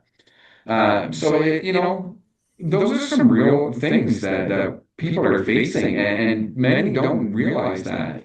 And without having, good affordable housing, like you said, there are people that are getting away, and not all landlords, but there are some that are getting away with, substandard living conditions, and there's a lot of people that don't want to speak up or don't want to say anything because they're getting it at such a reduced rate that they can't afford to go elsewhere because there is no affordable housing. So they're going to live in subpar conditions, and they're going to live with mold, and they're going to live with all these things because they can't afford to go anywhere else. And that's what the problem is, and that's what people are getting away with, is taking advantage of the people that are less fortunate.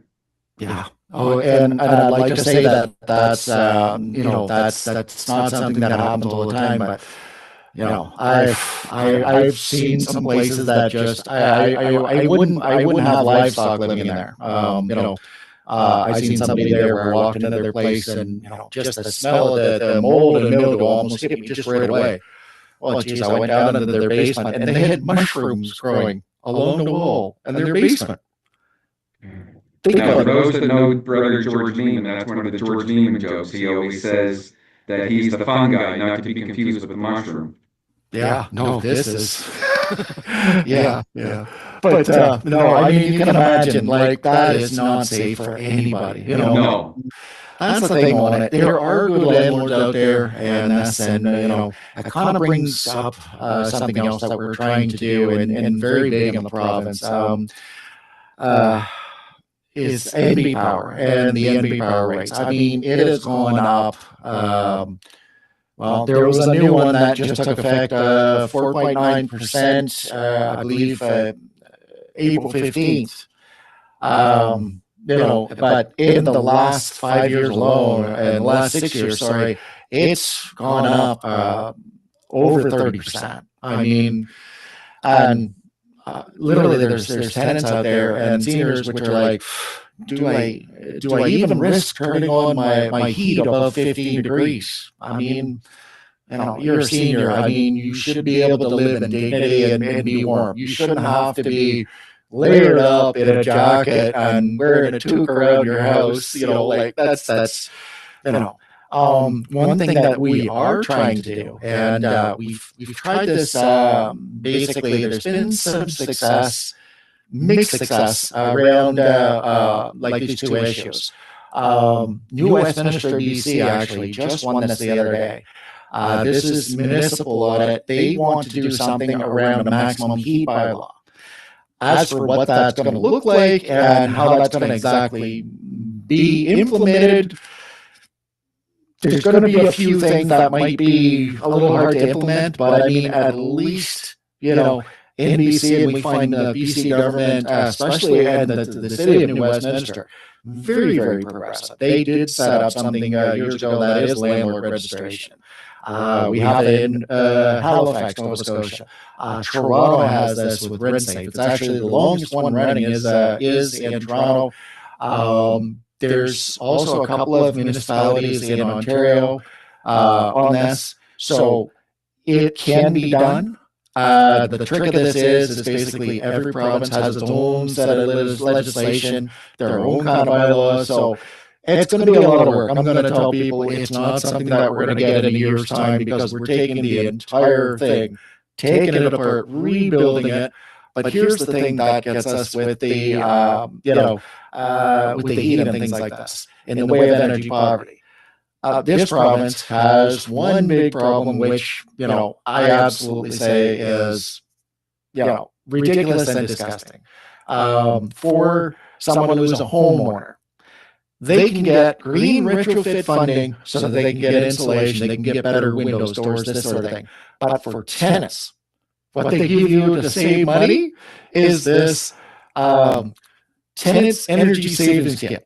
Now, it's literally a shower head, a low flow shower head, a faucet aerator, a power bar, so like you get an energy saving power bar, and 5 low wattage light bulbs.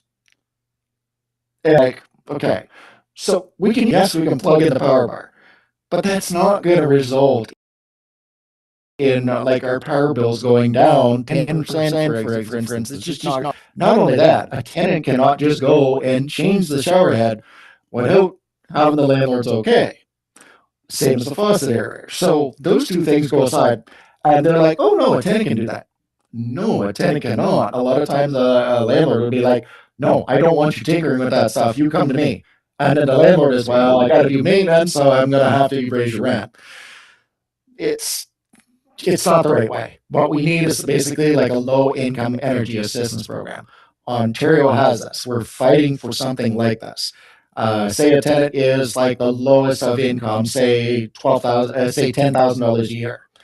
Ontario, they would get up to 30% off their hydro bill, right? Now, for a family, say of 4, making up to like $70,000 a year, that could be 10%. So it's kind of stepped up, but it is like that. Ontario, we love their model there with Ontario Hydro as well, which is debt forgiveness. So no interpower shutoffs there unless you literally just completely go delinquent on the bill and multiple times, right? But what they have there is a program that you can get debt forgiveness up to $650. Not only that, if you're a low-income senior who owns their home, they can get $100 towards like a natural gas bill, or if their home is heated by oil, it's $100.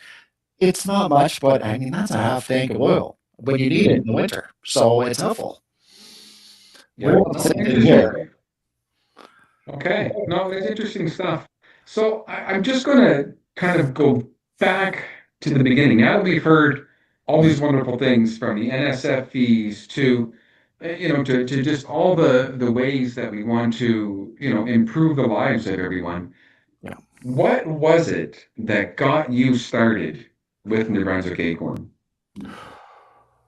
Okay. I'm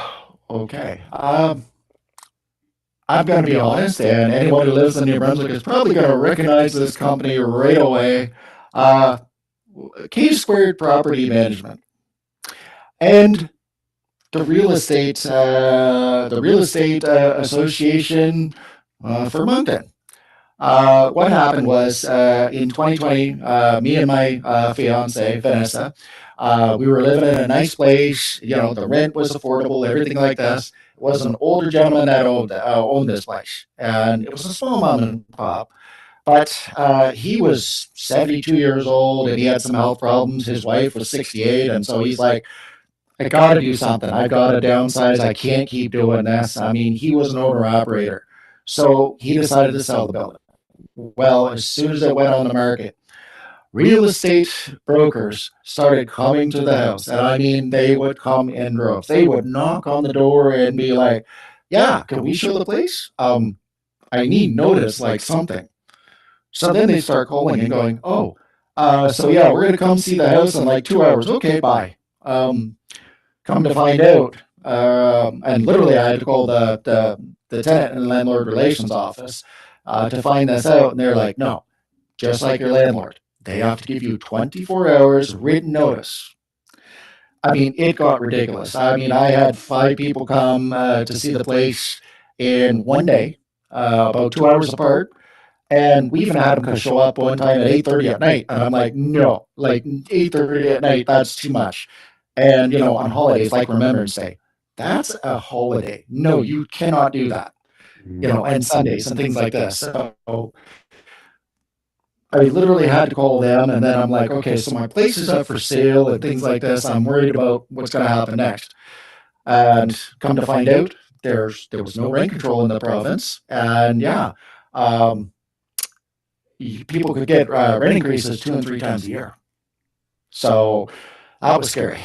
When the place sold, first thing that happened, we got a knock on the door, and this company, property management company, K Squared, walked in the door and goes, yep, so we're the ones going to be managing the property. No, you can't know who the owner is. We don't have to tell you. And we're taking it over. Oh, and by the way, you're signing a new lease, and here is a 10% rent increase, and we're going to start the electrical work on Monday. This is on a Friday. You know, and I'm kind of like, wow, there's nothing here that I can do about this. And I'm like, well, let me talk to the owner, you know, and the electrical work. So you're all set up and everything to do it. Well, turns out these guys didn't know how to manage a trip to the washroom with a guidebook, a compass, and you know, a blind man leading the way. Like they just forget it. You know, so they started the work with the electrical contractors and that, but they were not checking up on the work, and they didn't even make sure. Like we had the electrical changed in a couple of rooms. And I'm partially sighted, so my eyesight when it's dark, you may as well forget. I can't see anything. So they were going to leave basically bare wires hanging down from the ceiling with no light bulb in there at all. I talked to the guys and the electrical workers, and they're like, "We can hang kind of a trouble light there, kind of something like you've got in the basement, right? Just a bare light bulb, but it wasn't even hooked up to the ceiling or anything like this." 3 weeks later, I'm still asking the property management company, when's the permanent fixture showing up? Because every time my neighbor walks across the floor, I've got dirt falling down on everything. So I was cleaning every day and this sort of thing. And these property management company, K Squared, they were like, there's no rules in the province. We can do whatever we want. Oh, and by the way, you know, that 10% rent increase. So you're going to have to accept that or you're going to have to move. Well, we moved. But it was just the sheer audacity of we can do whatever we want. And then they're saying, oh, you know, we can set the market in New Brunswick because there's no rules against us doing this. And yeah, you know, you're going to get a 10% rent increase now. But yeah, beginning of the year, you're going to get another one, most likely for another $250. And I'm like, that's, you know, literally the math was $350, and I'm like, wow. So it went from $1,000 a month to $1,350, just like that. I'm like, no, we can't do this. So I left on this, and with the lack of rules, I just basically said to them, you know what? Here's the thing. I don't like what you're doing to me here, and I know that you're trying to do this with other tenants because I've heard about this. But you mess with one of my friends, you're gonna know. Well, I moved to a new place actually on High Street, and lo and behold, 2 months later, they bought another building, which was $750 a month. And every tenant in that building got a $250 increase the same day. Then they converted the hydro and did electrical work and told them they were paying the hydro bill as well. So in the end, it was around 50% rent increase all at once. It literally destroyed that building. There was 12 families living in this building, and it was 2-bedroom apartments, $750 a month. And these were people who were really struggling, like single parents with a couple of kids, and it literally destroyed that whole building. It was a community onto its own. And I was so mad that they were doing this. And so they started asking, what can we do? And I started kind of asking the same sort of thing. And there was a story that they had the fire alarms go off one night, and even the emergency line for this company, nobody answered it. There was no emergency line. So, I kind of made a little bit of a stink about this, and kind of other people started talking. Well, next thing you know, CBC asked for an interview. So I did an interview kind of on behalf of some of the tenants that were afraid to talk in that building. And then there was another building, the same sort of thing. Well, next thing you know, I'm getting called by ACORN, and I'm like, yeah, I'm seeing this. It's crazy. What can we do? So I joined ACORN. My fiance joined ACORN. At the time in the province, here's what I would say was somebody who's looking at forming even like a labor union. Say it's only like a dozen employees. You know what? It doesn't take a lot of people. New Brunswick ACORN literally started with 5 full dues paying members in the province in January of 2021. Now, between full dues paying, provisional, and associate members, like union folks who help out behind the scenes, it's over 5,000. So a lot's happened in the last 5 years, so it can be done. And that's the one thing that I would say to folks, have heard on this. I've always said this before, and a lot of people have taken this to heart. I think you've probably heard it before as well, Chris. One person can make an issue known, but many people lending a voice to that issue can really build power for change. That is what we do, and we do best. So, have heard if you're looking at forming a union and it's only a few guys, hey, it only takes a few guys and then a few more from the other unions to give you some support, solidarity, other organizations along the way. You can really build a lot, and then all of a sudden they have to start listening to you. One thing I'm proud of, 2024 was the provincial election. We put together an election platform, and lo and behold, within a month of the Liberal government winning the election, and because we were putting pressure on them, as well as others, for rent control, it got passed. So started 2025 out with a 3% rent cap. Now, started out with that for 2025, but now it has been extended till 2028. So 3 years of a rent cap. We're trying to work on the tenant rights part of things and a rewrite of the Residential Tenancies Act, but there's a lot to this. But it's good to see that we've got a government who finally understood the pressure. That's the thing on it, is we all have to kind of band together and put that pressure on. Now, you've made some really interesting points now. You're talking about, like you just said, about banding together and everybody kind of coming together and how we can make a difference. One of the things that you and I have the unique opportunity, not only does the New Brunswick Federation of Labor work and support ACORN, but we do a lot of coalition work together too. We sit on the Greater Moncton Activist Coalition together. We sit on the Common Front for Social Justice together. So can you just tell the listeners how important it is for the coalition work to take place, so that way they're, with all these different organizations, on how we can all work together? Oh, absolutely. On it, yeah, and I'm basically like with the New Brunswick Health Coalition, these sort of things. Some of these organizations, they're trying to do what they can do. Sometimes it's that we have our own ideas on things, right? But let's put it this way, 2 sets of eyes on something is better than 1. So we might not be thinking of something specific, or we might not notice something as broad as like the Residential Tenancies Act, for example.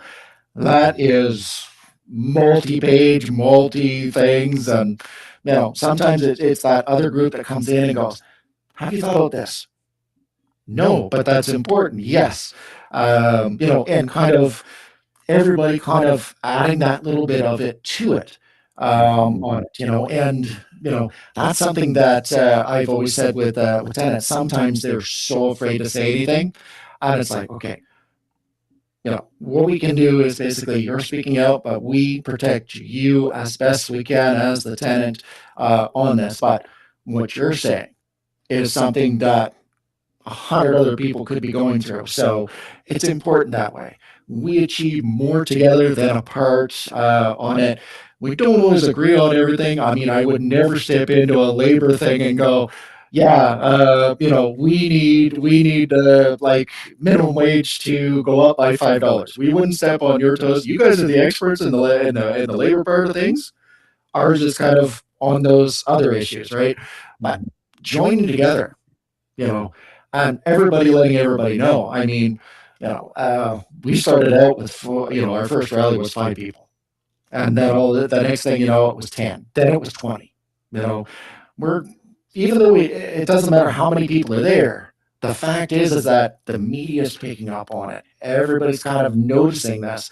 You don't share ideas, that's the idea, is to share the ideas, work together on something on it. Like, with CUPE, I want to say, a big kudos to the former CUPE leader, Stephen Drost. I met him in I believe it's 2022 with the big CUPE strike.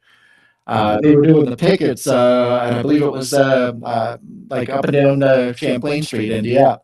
Well, I showed up to one of them and just wore the ACORN hoodie, and he walked up and what's ACORN, and I showed him, and he is just like, wow, well, thank you, and ooh, what do you need? And I'm like, what do I need? I need, we need to grow this thing. And he's like, okay, so let's figure this out. Let's work together.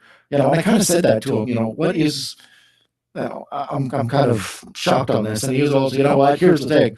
CUPE's on strike. We're on strike for better wages for our employees. He goes, you know what? I got a guy who's on strike, and literally him and his wife and his kid, he's looking at the end of the month having to go to the food bank because of our rent increase. So we're with you. He goes, and believe me, a lot of the labor folks won't even say it, but we're with you.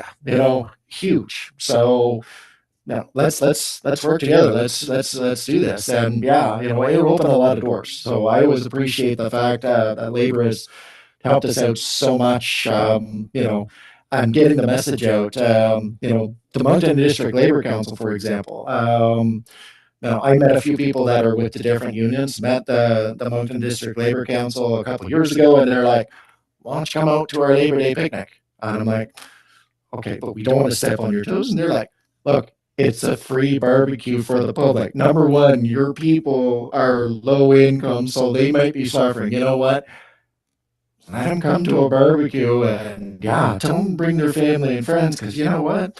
We know some of these single parents, like, they may not even done anything with their kids all summer to take them out on any sort of vacation. Taking them to something like that just before the kids go back to school, the kid's not on the spot going, "What'd you do on your vacation?" Nothing. At least they can go, "Oh, I went to a park and went to a picnic." So it's little things like that that really kind of solidifies things. So I always appreciate all the help. Well, and that's just it. And it kind of shows too how, how our worlds intertwine with one another, by pushing for the SFP. And, you look at the Brunswick Health Coalition, we're talking pharmacare, those go together. We know that everybody is pushing for better tenant rates, because we do have a lot of people that rent. So no matter what it is, like I said, our worlds just kind of always seem to overlap with one another. Now, you mentioned about going to a rally back in the 2021 general strike with Stephen Drost. Now, it's my understanding that there is a rally coming up with the Brunswick ACORN. Well, I think you had sent me a poster on that just today. Would you be able to explain to the listeners about the rally and maybe we can encourage everyone that if they have the ability to attend, to come down and support, to please come down. But maybe you can just give members an update as to the rally. Sure. Well, there's actually two. I'm going to start with New Brunswick Acorn. So basically, Moncton and at large. Um, it's May 26th. It is at noon, over the noon hour. What it is basically NB Power just gave another 4.9% increase in hydro. So it's something that we can't afford. What we want to do in this, so we're doing kind of rallies in Fredericton and in Moncton. Now, the Fredericton one is going to be right at the NB Power office on King Street, I believe. So what we're doing is basically trying to keep that pressure up for a low income energy assistance program, some debt forgiveness, this sort of thing, for seniors, for people who struggle the most on this. And then what we're doing is in Moncton, and we do it separately simply because a lot of our people that are with ACORN, low income, seniors, disabled folks. Well, we don't all have vehicles. So traveling to Fredericton and back is quite a challenge trying to do the carpooling. So what we're doing is two separate rallies. In Moncton, it's also at noon. It's at City Hall. So the idea is just basically to try and put that pressure on the whole government and on NB Power to do something to stop all those high hydro increases. First off, they're talking about ones for 2027 and 2028 now. It gets any higher. I mean, if someone if someone is devoting more than 6% of their income towards paying for their energy bill, it's actually energy poverty.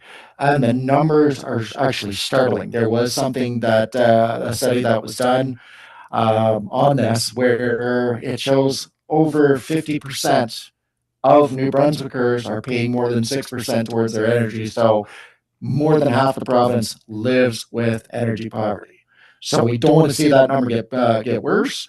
So it's kind of getting together and just being, we need to get this done. We need to keep that pressure on. I mean, we'd love to see, just as a starter, like, sorry, but ban winter power shutoffs altogether.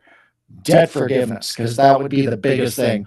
What good is setting someone up when they're $500 behind on their hydro bill with with a payment plan, because they still have their regular bill. Now they have something else to get caught on. It doesn't work. The math is not there. So debt forgiveness, number one, and a winter power shutoff. That would be pretty much one of the biggest things that we would fight for. But then set up something that's a low income energy assistance program. And for some of these places where landlords are struggling to keep housing affordable but can't do anything that's green retrofit, is some sort of retrofit funding. It's been tried in places like Alberta, mixed results on it, but there is a precedent that it's been tried elsewhere. So something along those lines. Really, we don't want to see hydro get privatized, because we know with privatization, it's not going to mean a lower power bill for anybody.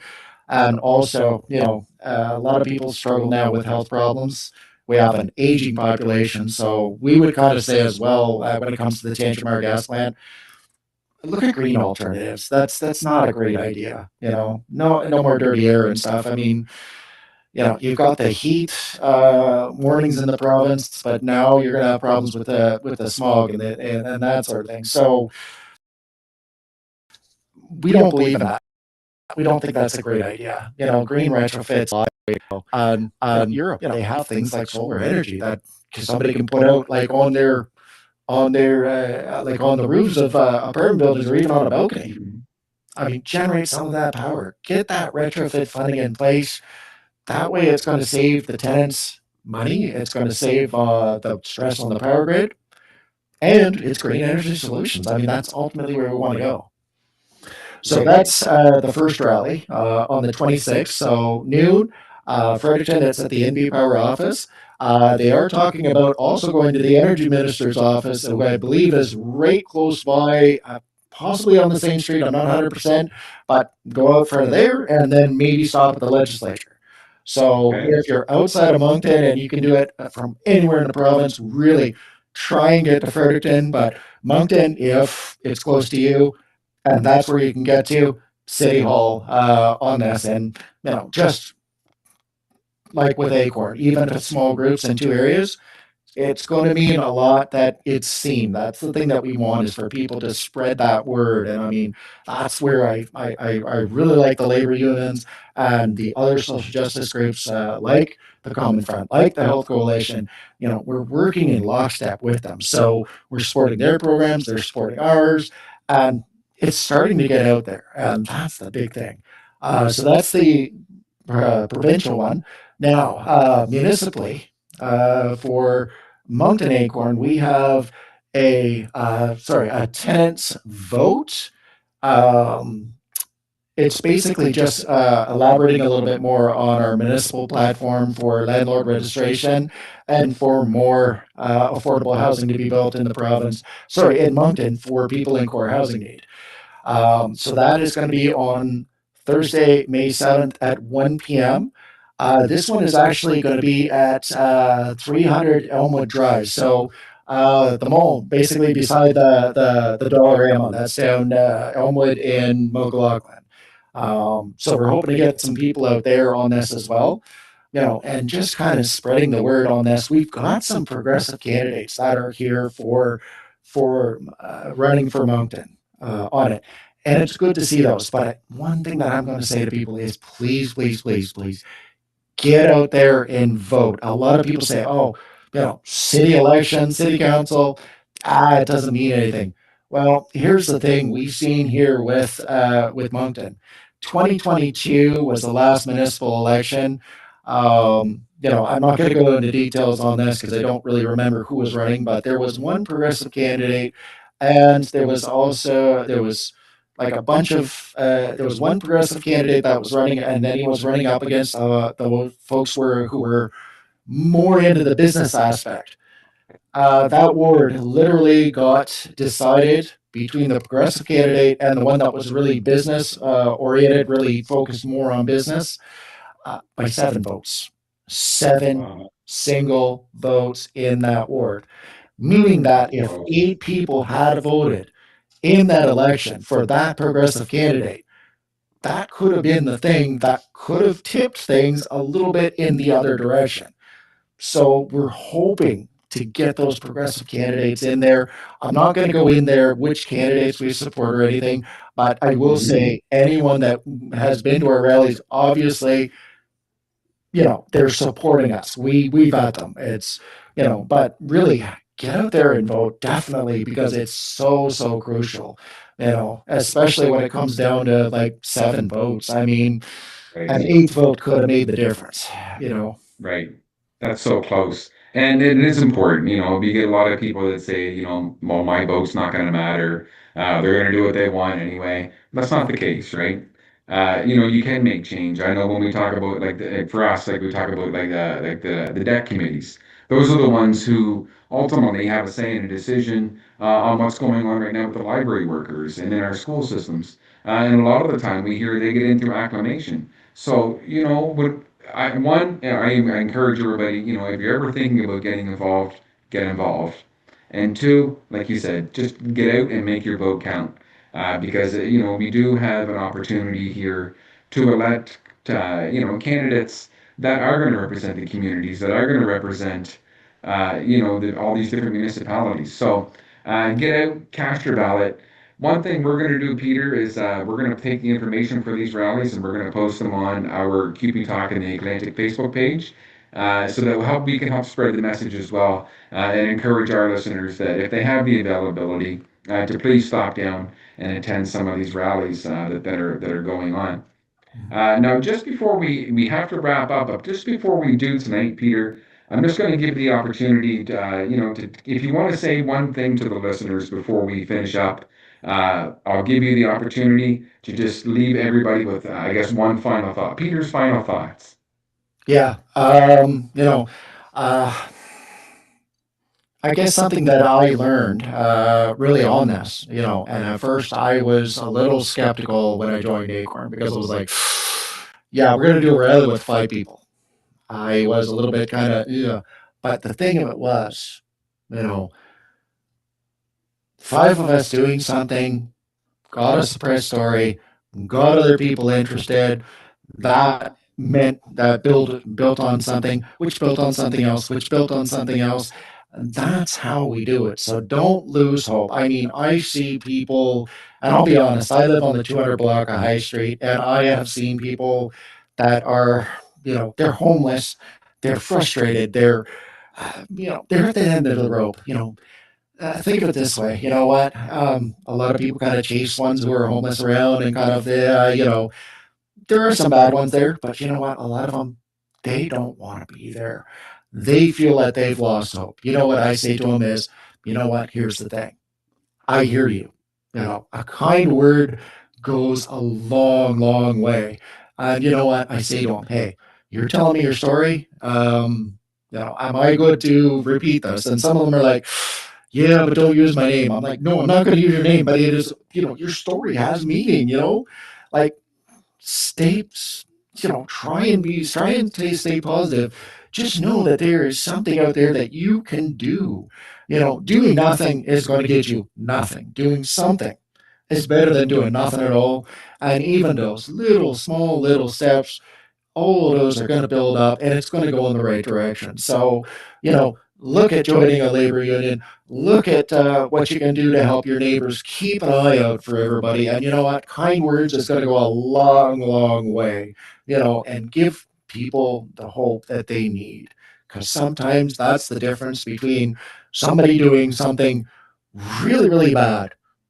You give them pause where they're like, yeah, okay, it's not quite as bad as what I thought. Maybe there is some hope, and that's the thing, caring, compassion, understanding, and working together for a common good. That is really what I would say is the core thing of social justice and labor unions and everybody coming together and working together in support and solidarity of each and every person. So, I really appreciate, you know, everything that the labor unions and our allies within the social justice movement throughout the province has done in the past to help us. And we're trying to work and help with you guys. Sometimes we don't know everything about it, but I mean, you let us know and we can show up. We show up for you, you show up for us. And, the kind words, the kind understanding to people who are really struggling in the world, it gives them hope. It lets them know they're heard, and that's the biggest thing. Don't give up and just, do your best every day, but try and always, do your best to try and help somebody else every day. That's kind of something that I try and do. It's like, I used to work in a call center and yeah, I would get horrible call after horrible call after horrible call. Well, I started to kind of be like, you know what? My goal is let's try and help someone with a difficult situation and make their day. And those are the ones that I remembered at the end of the day. All those horrible ones where everybody is just yelling and complaining. I'm like, yeah, forget about them. Look at the 3 or 4 people that I helped today. They had a problem with their bill. I figured it out. I did this, and it was banking and financial. And I'm like, I gave them a credit. It's not a huge thing that I can do, but it's something. Just to hear the gratitude in their voice, like, thank you, at least you tried. That's your reward. So always remember that. Yeah, no, listen, and I couldn't agree with those statements more. And, that's one thing that we need to focus on more of is the positivity. I listened to someone give a spiel today and talked and made reference to a teacher giving a class, 10 questions and 9 of them are right and 1 is wrong. And everybody was focusing on the one that was wrong. But maybe we need to switch our brains and focus on those 9 questions that were right and, maybe alleviate that 9 one. So it's just a switch on how we think. But, I couldn't agree with everything more. We're going to continue to work together. because that's how we're going to make change. Um, Peter, I can't thank you enough for taking the opportunity, to jump on our platform that we use here to reach out to members. We always support New Brunswick ACORN. We're always going to support New Brunswick ACORN, and we'll do whatever is necessary, to push forward for change. You're doing a great job. 14 years, we're looking at, with that now and how that's made a difference in everyone's life. Don't stop the great work that you're doing, and just keep up the fight. And again, just be assured that that labor is going to be alongside you fighting the entire step of the way. Oh yeah, oh yeah, and that's the kind of what I'd like to kind of end on. Something that I always hear on this, uh, support and solidarity, union brothers and sisters. I mean, I think that really says it all. And Acorn being a union for people of low and moderate income, even though it's not labor, we do think the same exact way. And I think that's how we always have to kind of be in life. Yeah, exactly. So again, on behalf of CUPE Talk in the Atlantic, we just want to say thank you very much. And, hopefully maybe we'll be able to have you back on the segment here again to talk about maybe some victories, some struggles, and to talk about what we can do, in some other campaigns and some other rallies that we have coming up in the future. Okay. Yeah. Thank you so much. And really, I Yeah. certainly appreciate the solidarity and support. And yeah, I would look forward to coming back on the show.